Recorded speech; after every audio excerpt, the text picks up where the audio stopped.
Hello, little heroes of the faith. Today I'm going to tell you a very special story.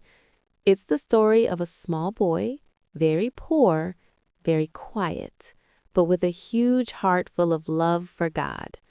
His name is Saint John of the Cross, and his feast day is December 14th. If you stay until the end, you will discover how God takes care of us even in the dark, how to forgive when someone hurts us, and how to trust God even when we don't understand everything. Before we begin, subscribe to our channel, Stories, Superheroes of the Faith. Give this video a like, write to us in the comments, and find our books on Amazon. Are you ready? Let's begin. Once upon a time, there was a boy named John. John was born in a very small town in Spain. His family was very, very poor. Sometimes they didn't have much food, they didn't have toys, and John's father died when he was very little. But John had something very important. He trusted God. He loved helping others, being quiet, and talking to God in his heart.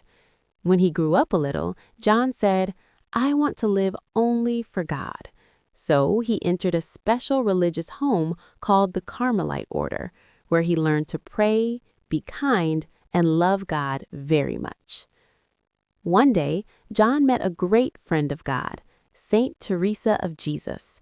She was joyful and brave. When she met John, she said, "This young man loves God very much."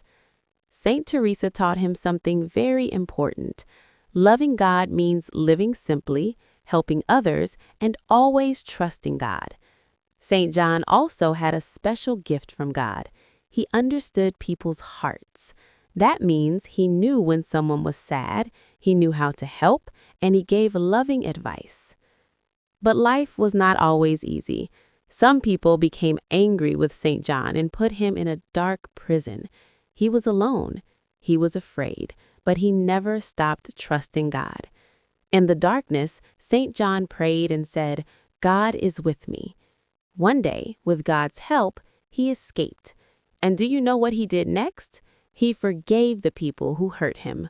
That made him a true hero of love. Saint John lived a life of kindness and simplicity. He died peacefully on December 14th, trusting completely in God. Later, when his tomb was opened, people noticed a beautiful smell, like flowers. They said, "This is the smell of holiness." Saint John wrote beautiful poems and teachings. The church called him Doctor of the Church, and he is the patron saint of poets and mystics. His greatest miracle was this: teaching people that God guides us even when we cannot see the way. He said, "The soul that lets itself be guided by God reaches places it did not know it was going to, but where it always should have arrived." You can imitate Saint John of the Cross too. Trust God, forgive, do not be afraid of the dark, be kind every day. Remember, God never lets go of your hand. If you liked this story, subscribe to Stories, Superheroes of the Faith. Give us a like, write a comment, and find our books on Amazon. See you in the next story, where we will meet another superhero of the faith. Saint John of the Cross, pray for us.